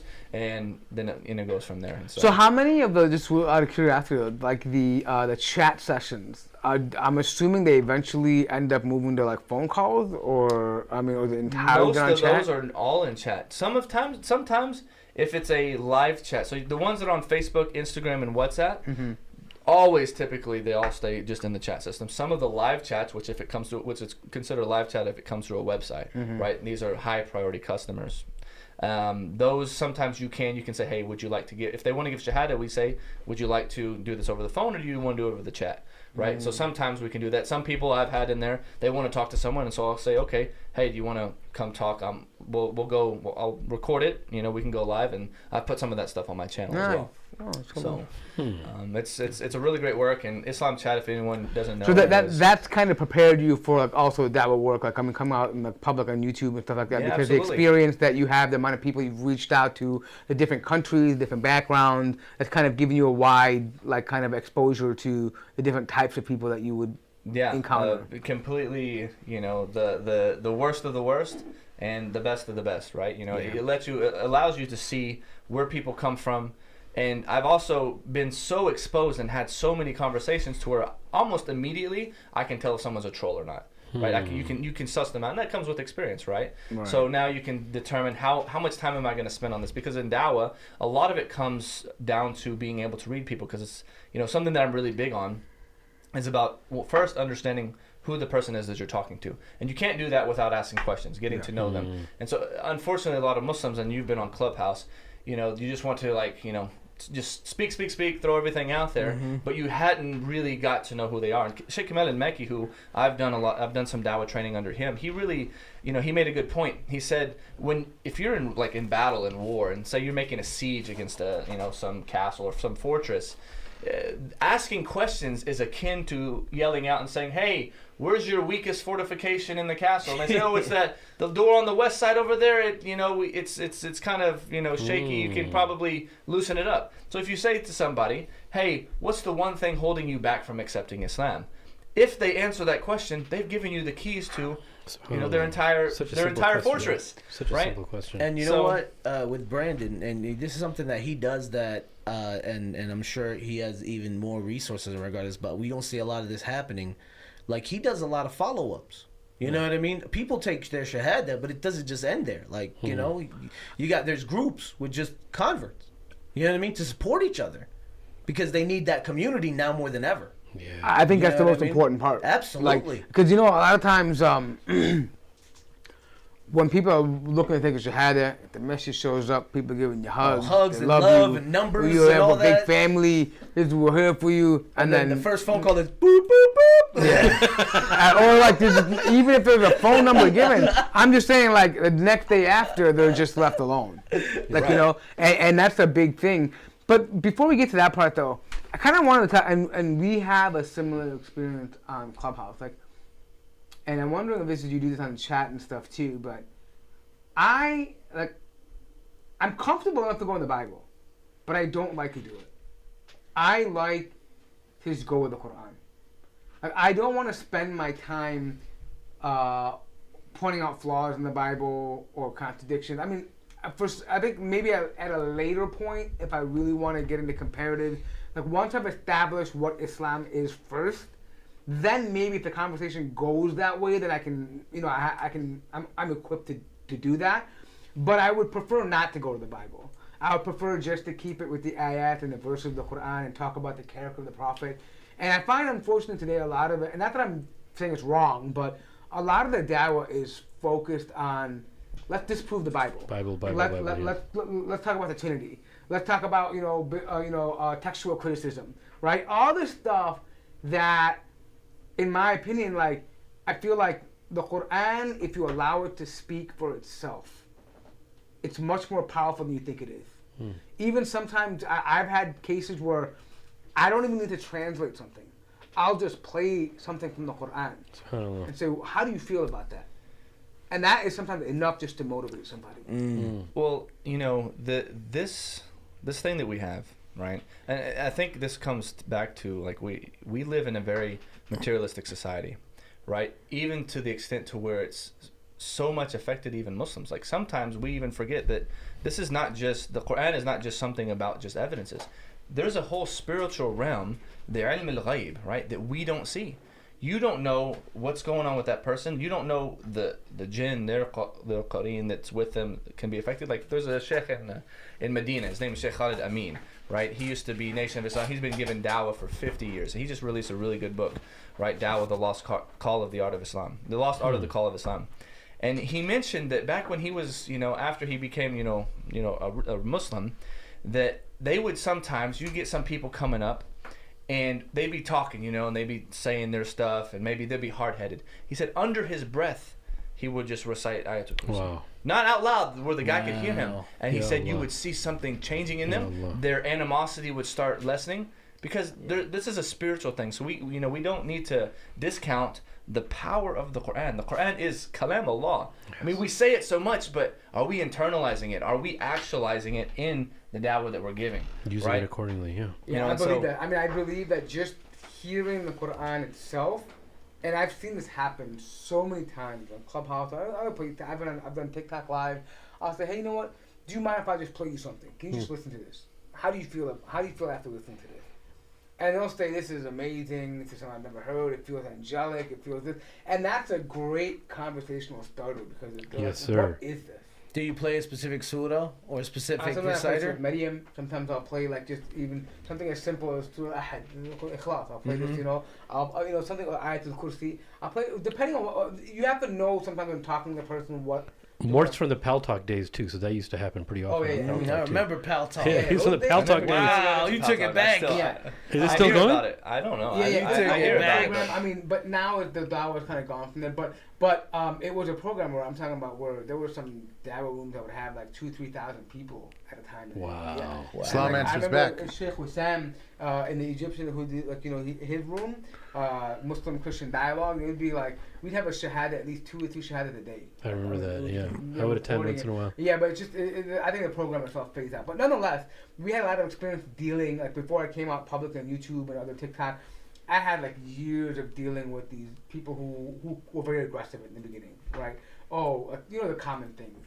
Oh, they killed the Jews, or the marriage of Aisha, or all these things they do, right? So those things that you know how to deal with, and I've noticed that, it's natural for many Muslims to become very reactionary, right? Mm-hmm. I mean, it is, right? And I understand that. But I think sometimes when you've done dawah long enough, I don't want to say you're desensitized, but you understand how to say, okay, put that aside for a second, and you understand how to put your emotions aside for a second and tackle that argument rationally with them. And then many a times, if they don't agree, they at least come to the idea that, okay, we see their point of view. They don't have to agree with it, but just getting over that hurdle and then being able to talk about, okay, Allah is one, right? Like that, because sometimes they come in guns blazing where they just want to talk about that one issue, right? Oh, yeah. Just giving them just enough to be, okay, we can agree to disagree, or I see where you're coming from, and then, okay, so what do you know about Allah? Like, you know what I mean? Like, how do you understand God, right? And I think when you begin, and I've known this to be so many times, when you begin to break down who Allah is, the other religions have nothing like You're that. right. Nothing. Absolutely No, nothing. nothing like Bankrupt. No. Yes, sir. The amount of, like, when they end up asking us questions, well, do you say Allah is this? Do you say He's that? And the way the Muslims are able to answer that with perfect clarity, with unambiguity, right? That confidence that comes out unintentionally is something that's so convincing to people. That's a great point. Just being able to say Allah is this, and this, meaning by His name, we don't invent anything. Mm-hmm.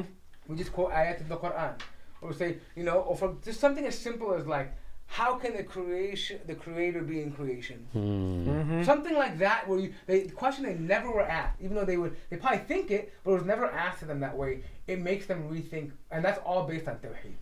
Oh, yeah, it's amazing, man. And this is a key that what the people that I trained in Dawah and those who because part of Islam Chat we have a thing called Messengers of Peace Academy.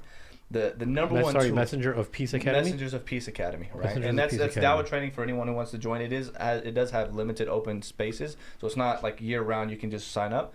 We just had an opening. I think it recently closed, and they'll have another one opening here, maybe in a month or two. But what the main thing when it comes to Dawah is taking people who want to take things off track, right? Because a lot of the objections that people have, they'll come with objections. But if this person's coming with this objection and they don't even believe in a creator, it's completely pointless to even talk about that. Why do you care about the marriage to Aisha if you don't even believe that there is a God, a creator that even exists? Let's take it back. So what we try to do is to teach people, look, a lot of da'is, there's so much time that's wasted. How do we get our dawah to be more efficient, right? Take it back to Tawheed. Take it back to who is Allah. Take it back to why, what is the criteria for something to be from a creator, right? And then after that, the proofs of prophethood, why the prophet, peace be upon him, could not be anything other than truthful, and he claimed to be a prophet, so therefore he's a prophet. And then you do this, then you can take them after that. You can answer these steps, but because at the end of the day, right, if somebody has iman, they're going to accept all of these things that come with Islam, right? And so when you can give them iman, it doesn't matter, the prophet had multiple wives, that he was a general, but he was also a father and a judge, and so on and so forth. Like, all of this stuff is secondary. So when you can adequately and smoothly bring people back to Tawheed, this is going to up your dawah game, and people see that too. And all of this comes back to having confidence and having that, I think something that we're starting to gain recently, and at least generally collectively as Muslims, is having izzah, right? Yeah. Mm-hmm. Having that unapologetic, but not aggressive, right? But understanding that, look, we don't need to apologize to you. We're not having to bend over anymore, because we were in that spot for a long time, especially after 9/11. A lot of people felt that we're on the back foot. Yeah. But alhamdulillah, Allah's put us in a position now where we're getting respect, right? So when people see that you're commanding respect, that we know that we would have. We're not arrogant. We don't think we're better than you as a person because of how we're born, but we know that what Allah has sent down is the truth, and we can prove it. And why are we doing it? Because we want good for you, like Allah has given to us. My man. Mm-hmm. Yes, sir. So I want to ask you something too. So what's your take? So I've noticed that when people okay, we've talked about how, you know, obviously there's support and needed for support for reverts when they come to Islam, right? You know, we've talked about that before in many episodes, but I sometimes feel that some of our revert brothers and sisters, they jump too quickly into the dawah and polemics. And I feel like that, I'm not saying don't do it, but I'm saying understand that there are limitations based on how new you are to the religion and the information that you have access to. Like Islam is, and I feel like sometimes, and some of the Muslims who bring them to Islam, they're guilty of pushing this where, like, dawah is not all about polemics. Yeah. Like, that's a very minor part of dawah. Mm-hmm. That's on a scholastic level where maybe scholars in the past wrote books about it, right? But dawah is much more simple. It's about having the core knowledge about Islam and then transmitting that to the people. Yeah, right. It's an invitation. That the Right. dawah isn't a refutation. It's an invitation. So how do you feel about, like, you know, we were just jumping quickly into dawah? Like, I actually, this is something I've spoken about this a couple times on a few lives I've had lately. I spoke to Sheikh Hamza Zortzis on my interview I had with him. I saw that. That was great. And I think it's a disaster personally.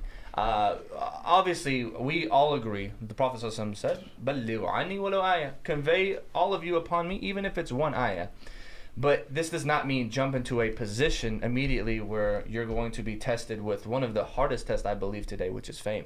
I'm going to say this again and again. I did not start this channel. I did not become the Muslim Cowboy out of my choice. My supervisor at Islam Chat spent several times asking me, please start this. Please call your people to Islam. Call the southern people. And I told him no on several occasions. I made istikhara about it because I was really afraid because just me knowing me personally before Islam, when I had lots of friends, all of whom, most of whom I lost, because of me coming to Islam, I know what it's like to be liked by people. And it's very dangerous. And even still today, when people are like, MashaAllah, the Muslim Cowboy, even if I'm not wearing my hat and I'm in the haram and someone's like, that's you're the Muslim Cowboy. And I'm just, it feels good. Yeah. It feels amazing. But it's dangerous because you can start thinking that you're something that you're not, or that you deserve this, you can start forgetting that this is all from Allah. And I'm doing this so that I can do my job of calling to Allah. We were talking earlier, there was a person from the Salaf who he would not take any more students than 7 students because he was afraid that if he took 2 more, he would start thinking that I'm somebody special, right? And so I think a lot of people who come into Islam, I understand you're so happy Allah guided you. And it's coming, I think, from a good place. Of course. And so you want to share this. You want to show the world that Islam is the truth. But if you, besides the fame getting to you and possibly getting riyat, which is like pride, it's like showing off, which is a major sin. Aside from that, calling people to Islam, right? And you're getting in a position where, okay, so you have a channel now, and say you go live, like some of these new converts do, and then you get people coming on your live who are apologists for Christianity, they're atheist or whatever. And you have no knowledge, okay? Because, like I said, the Prophet said, "Convey on me if it's one ayah." But now you're stuck in a position where you're live, and now your image is at stake, and you're posed a hard question, and you might purposely lie because you want to protect the image of Islam, and so you're giving wrong information. So now you've lied about the deen, or you've made a mistake because you didn't want to say, "I don't know." So you're falling into different problems, and this hurts the dawah. This is going to hurt you in the long run. And I mean, recently there's been people who they were new Muslims and they were approached by non-Muslims who are not. These are not just non-Muslims. These are people who are actively. These guys are hunters. Hunters, man. They're polemicists. They want to actually. And this one guy, he's a new Muslim. He's like seems to be all about Islam. First step that happens, these non-Muslims are coming up. Oh, I guess hadith, I'm not going to accept a hadith anymore. Right? And then the next step is, I don't think I need to pray. Why would God command me to pray? It's so arbitrary, it's irrelevant. They stop completely praying. Wow. Step by step. And you're putting yourself out there, because what happens with a lot of these people who are doing this, they live in the middle of nowhere, just like I did, and so they don't have anyone around them. They've got this online community, which it can be good, but most of the time it's not that strong, right? And even though I do have a Telegram group for a lot of the people who convert with me, and Which I'm part of. That's beautiful. mashallah, the Muslim family, but but even that can only do so far. I like having that, but everybody should still try to get a physical community. That's the end goal. And what happens is they don't have that, and so when they're attacked from all these angles from being online, and they don't have the confidence, they're not. Maybe some of these are 18-year-old kids. And they started this channel, they're 2 months in.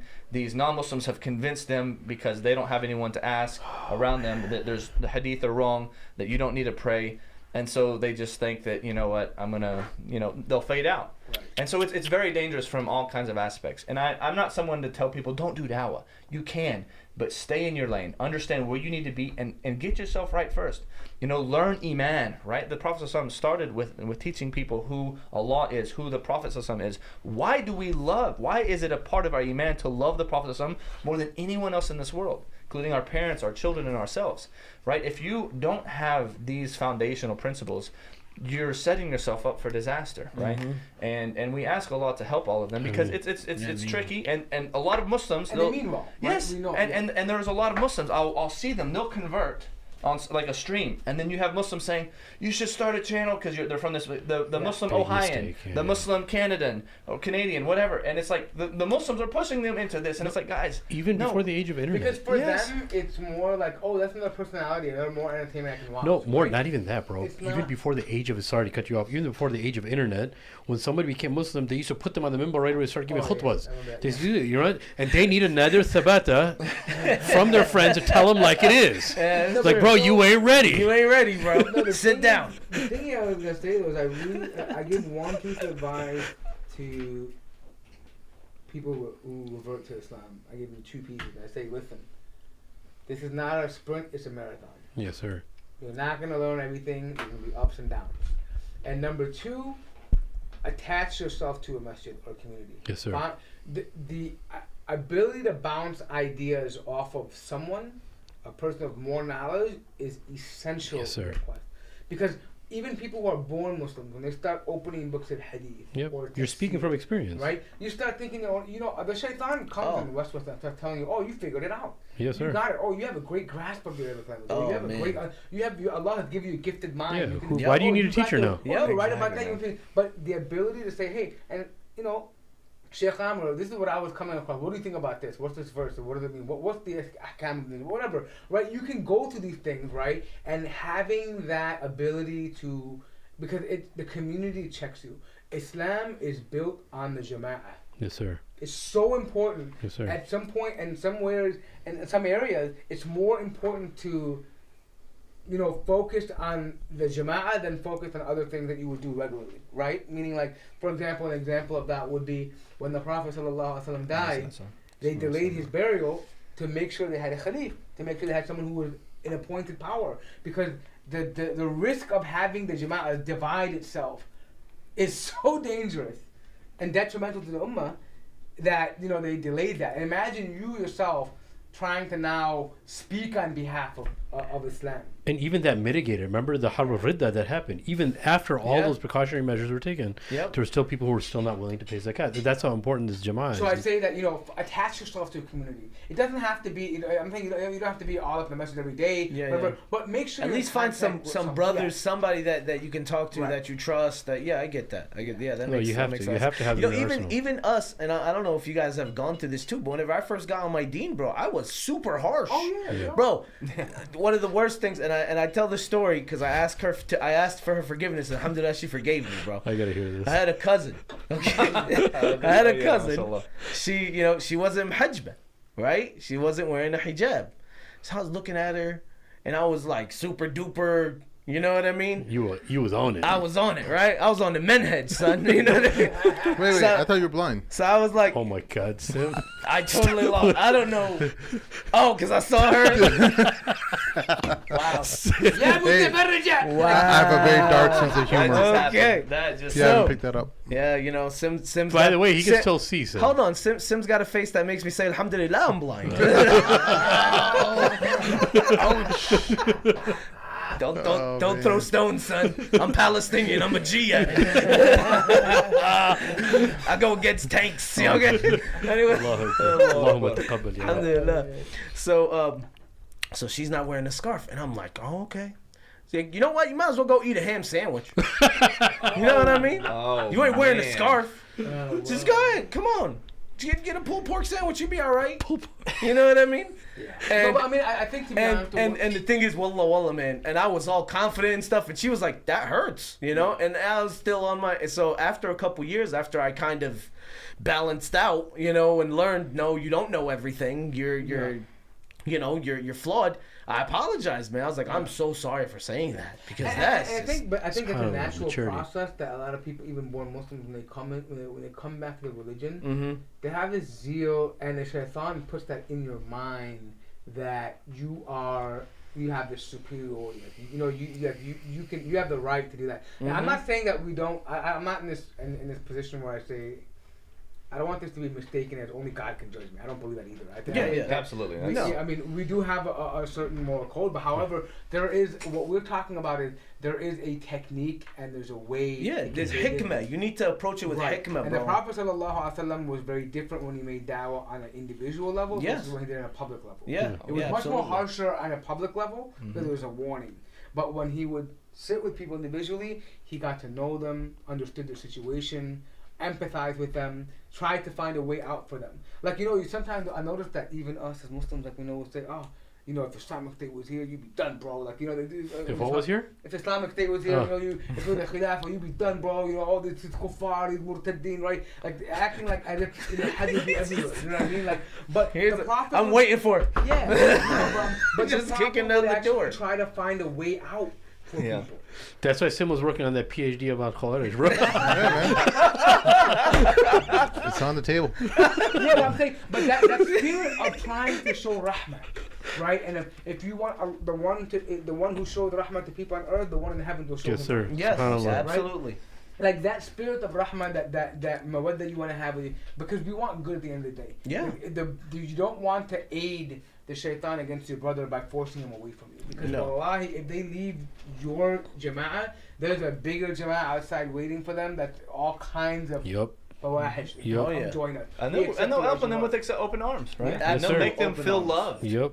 Even. Open arms. I mean, do you think that there is a problem with refutation culture today? Big time. I do. So I think so. First of all, I want to say this. I think reputations are essential, especially when it's something that's major. But it has to be done by people who are A, qualified, B, also have the hikmah to do it, and you know. And I think also the third thing is that there has the appropriate medium, right? And what I mean by that is this: number one, knowledge. You have to have knowledge, right? We all know what that means. The wisdom meaning that how do you approach? What's the best way? Meaning because the wisdom is what? Is that you have a particular outcome that you want to reach, right? Mm-hmm. So what's the best way to approach to get to that conclusion?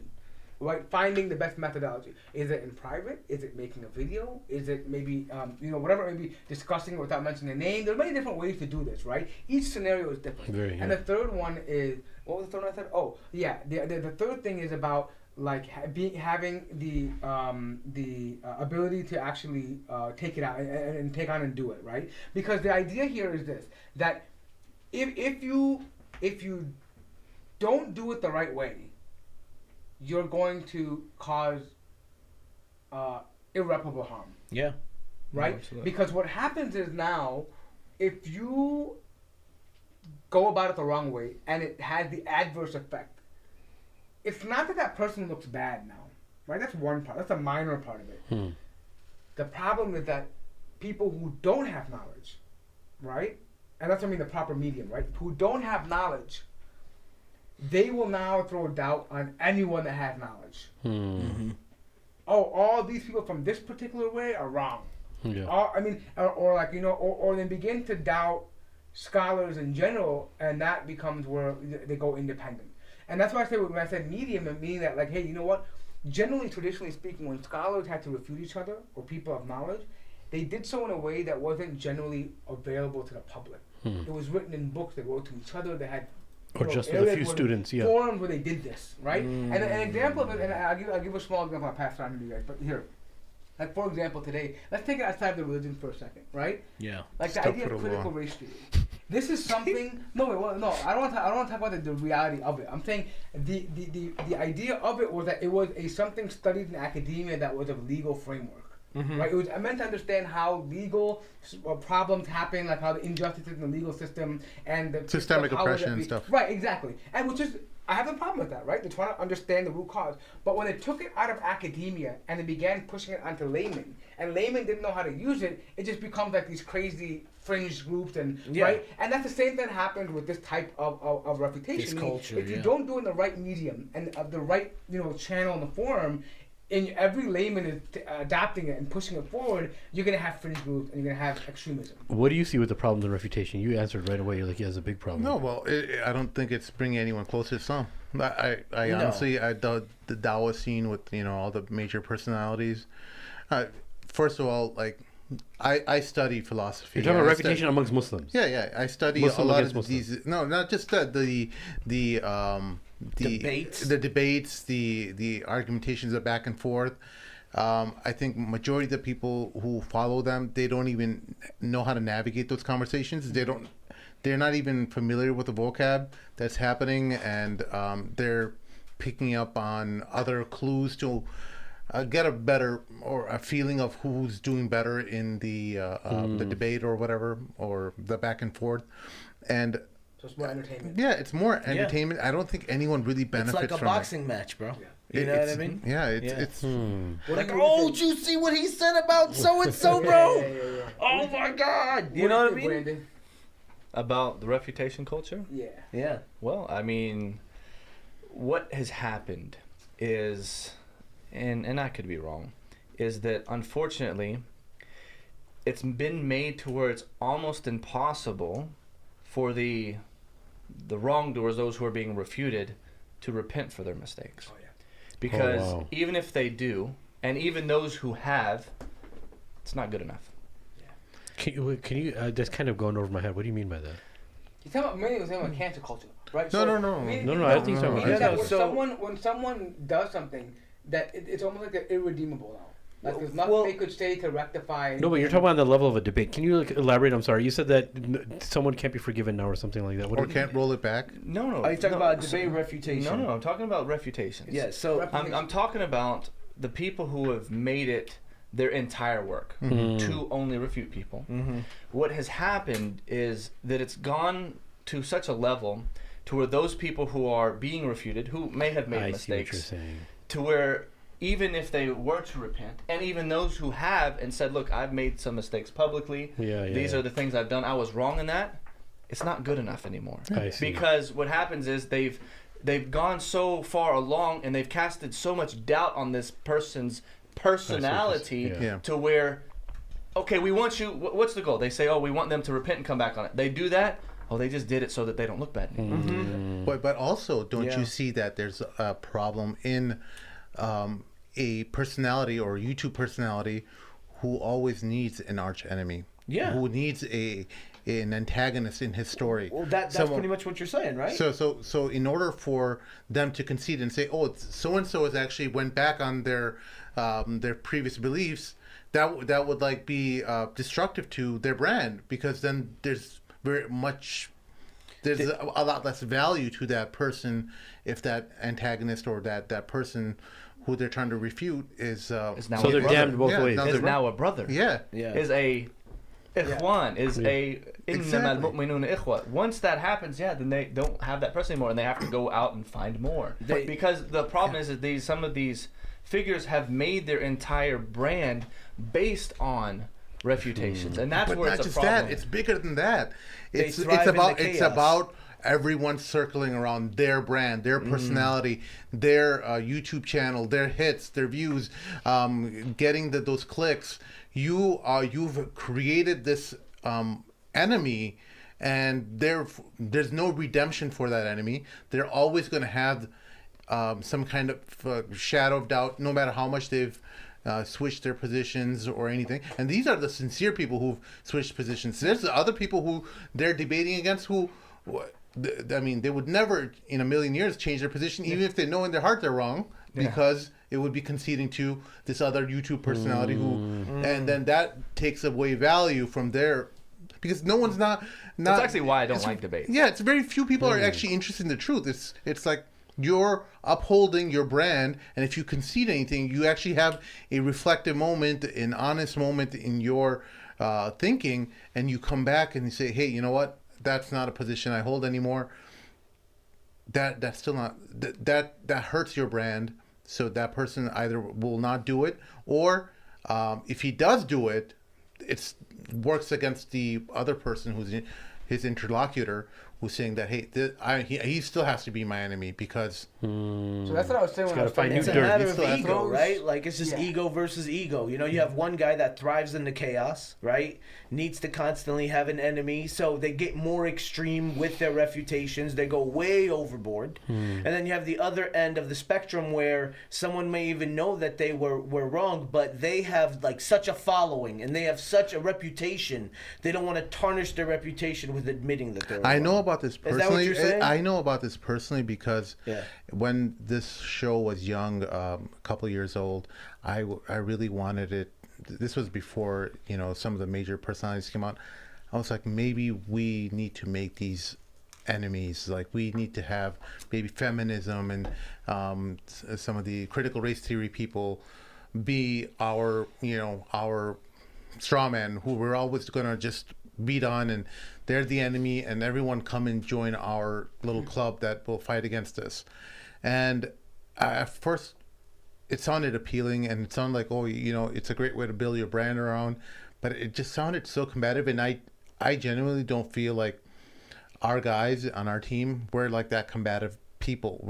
I think we like conversations. We like to sit down, try to understand, but we, you know, be firm in our position too. But I don't think we're mean people or, you know, a-holes. Rather, you know, but because in order to pull that off, you gotta have, you know, you gotta be a jerk, and you gotta be, you know, you gotta piss people off. Yeah. And because that'll rally your base, and they'll, you know, they'll start giving you donations and all kinds of, you know, incentives. Yeah. I'll be honest. The older I get, the less I like debates. Yeah. And I mean, I'd rather listen and say, you know what, it's cool. You know what, you got my view, I got your view. All right, it is what it is. You take it, you leave it, right? Because I think that, again, people say I used to, you know, debate a lot, and I would, you know, lie to myself. I would say, oh, you know, it's for the audience, for them to benefit. I know the guy's not gonna actually, you know, change his position, but someone in the audience out there is gonna benefit. But like Sim said, majority of the time, what I've seen lately. And what's true for the most of the times now, I would say, is that people have already made up their mind. They've already picked their side, right? And the side they're supporting could be completely wrong, but they'll be like, yeah, win, yeah, they're stuck in their way. You know, you know, whatever, and they're just, you know, they don't really care. They like he said, they may not even understand the argument. I don't think anyone goes to listen to a debate like really with an open mind. Have you ever heard somebody, I'm going to go here and I'm going to side with the person who makes the truth, right? No, the people, even this is within Muslim versus non-Muslims. Yeah. People, this is so how it is, right? So I prefer the format where I ask questions and I get answered, and then they ask me questions and they get answers, and then, you know, sure, we can have a little bit of a tuffle there and here and there, but not a, you know, but tryst. Not like a, but not Sounds like truffles. But not like a, you know, not Lindor like truffles. Yeah, but you know the thing is like, well, those are good, man. You know, We just but the hijacked thing is more. like, and I think here's the thing. So the point I wanted to hit home, and you mentioned too, is that again, my point is that they begin to lose trust in scholarship. Yeah. And that, to me, is one of the most dangerous things that could happen to the Ummah. Why?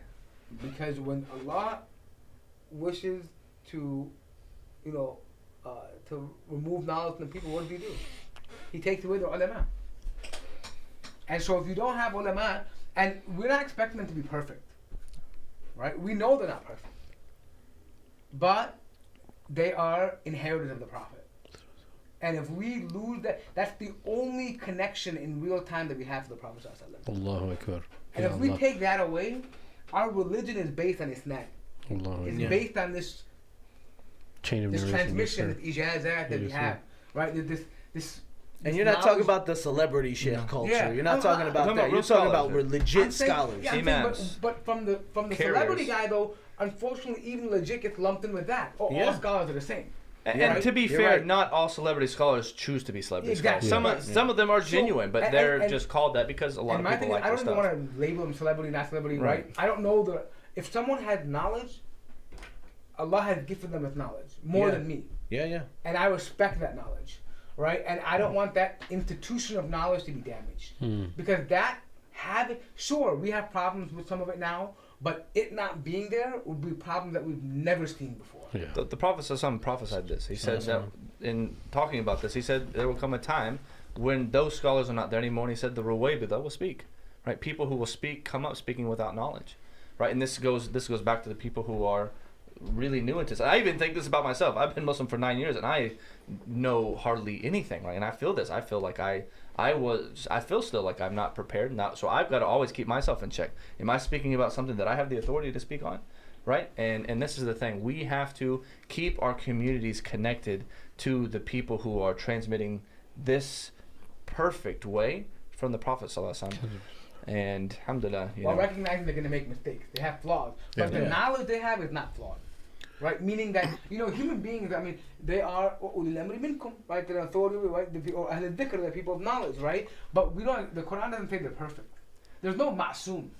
We're not Shia, right? We don't believe there's ma'soom imams hanging out everywhere. well, there's other groups within Ahlus Sunnah who also hold their shuyukh to be ma'soom. True, I Right. agree. But the reality is that they're not. Yeah, right? for sure. And, the only one who is perfect without any flaws is Allah subhanahu wa ta'ala. Right, absolutely. Right? Everyone is going, and obviously the way the Prophet conveyed his da'wah was perfect. But I'm saying, in terms of human beings after the Prophet, there are flaws. They're going to make mistakes, and they're not irredeemable. We don't believe in cancel culture. Yeah. People can be forgiven. Yeah, dude. A person can atone for his sin. He can make a mistake and come back to his community. It happened in the time of the Prophet ﷺ with the Sahaba. Are we better than the Sahaba? That's a constant question, right? Are we better than the Sahaba in so many different ways, right? Like, this cancel culture has been, like, we've taken it on ourselves, and it's like, you know what I mean? Forget about it. You can never make a mistake, because if you make a mistake, Over. and then at the same time, like you said, just like he said, there's some people where, he said this. Well, that's actually, like, if you look at it this way, it's actually not right. Oh, I can't believe it. What? You say that about this of so-and-so? Sheikh so-and-so said that? That's it. That's the bottom line, bro. But you Because mentioned so-and-so something- said so. You know what I mean? No, you said something really important about what would be the acceptance of the Sahaba based on the standards that we think that we've already made for ourselves. Mm-hmm. Like, if you were to, I know you can elaborate on that a lot. That's why I'm glad you're here. Is because I noticed that you observe these things a lot. About the Sahaba, right? How many things do people actually, without even knowing, think that they do things better than the Sahaba? Do you understand what I'm saying? Yeah, absolutely. Like, I'm pretty sure you have lots of Absolutely. examples, right? But bro, come on, man. Like we could, you really want to go into the blind grant? You know what I mean? Like, I do. You know what I'm saying? That's what the show's here for. man. for like Abdullah hear ibn it, Maktoum radiallahu anhu, who was blind, was left in charge of Medina when the Prophet left the city. Allahu Akbar. You know what I mean? Allahu But Akbar. there's people where if you're a blind person and you're going to a Muslim trying to ask him for a job, they'll laugh at your face. Allahu Akbar. Yeah, they won't let you watch their place of business for them to go take a leak, let alone, you know what I mean? Help them in a legit position. Yeah. You know what I mean? Like this is where we're at. But unfortunately, we have this. We feel like we're untouchable. You know what I mean? There's people that are. There are people that are on boards. You have Umar ibn al-Khattab bringing food to a woman that complained to him because it's like, we have no food because the Khalifa. Yeah. She didn't know who the Khalifa. Didn't know it was the Khalifa. Yeah. Complaining to him. And you have boards of masajid, members of boards on the masjid that think they're Rabbil Alameen. You know what I mean? Yeah. Bro. Yeah, man. It's, Allah musta'an, bro. before we wrap up the show, it's important we mention that Sister Sinead O'Connor passed away. Allah yarhamha. Yeah. It's a sad story because I know many of you guys What are you laughing at? What happened? Why are you He's laughing? not Well, laughing. he's making this face at me. No, don't worry. Keep going, Sim. You're I all didn't good, make bro. any face at all. You're used to doing that to everybody. wanted Just to continue, laugh. bro. Continue. You're doing good, No, bro. he wanted to laugh. He's blaming me. Sim, go ahead, bro. It's caught on camera. What? I didn't do anything. Sim, go ahead. You were gonna say many of us what? No, it's just incredibly sad because she was a passionate sister who accepted Islam, who was a celebrity who was in the music industry, and I think she's like 54 years old, and Yeah. Yeah. And recently, and she was actually struggling because her son committed suicide. Right, a couple years ago. A year or two ago. yeah. And so she, as not as a Muslim, so that was really hard for her. And she spoke about it. I think she was on the Dean show talking. Yeah. You know? And to be honest, I do kind of feel, because if someone who's seen her, I mean, as a young kid growing up, she had a troubled past, right? And she had problems with the church. And she was someone that wanted God, but unfortunately the places that she was supposed to turn to God let her down. Mm-hmm. Right, and that really damaged her, and so I feel bad that she didn't get to come to Islam earlier. But alhamdulillah, Allah brought her at some point to Islam, But it was something that if maybe I'm saying, if a dawah, I mean, obviously it's qadr Allah, but I'm just saying that there's so many people like this out there who need it and they have to find it later in life, but Muslims just don't talk about it. Like and it's it makes you think like, hey, we need to just speak about it more, not really get involved in arguments. Just convey what we have. Yeah. Allah yahdihim wa yahdina, bro. Allahumma ameen. But yeah, no, alhamdulillah, she came to Islam a few years back, and alhamdulillah, Allah took her very young in Islam. Yeah. She has a fairly clean slate as far as we all know. So Allah yatiha jannah, Allah yatina jannah. Allahumma ameen. Ila hisab, inshallah, Folks, I think that's our show for this evening. We haven't had dinner yet, so we're going to try to get some food to eat. Help us out on patreon.com/the This entire show is run on your donations, your support. We can't exist without you. So that's the only reason why we ask for help, because it keeps the show running. We don't make money off of your contributions.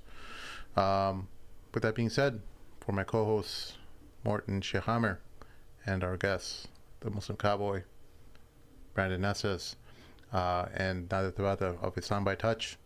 We'll see you all next time. Assalamu alaikum.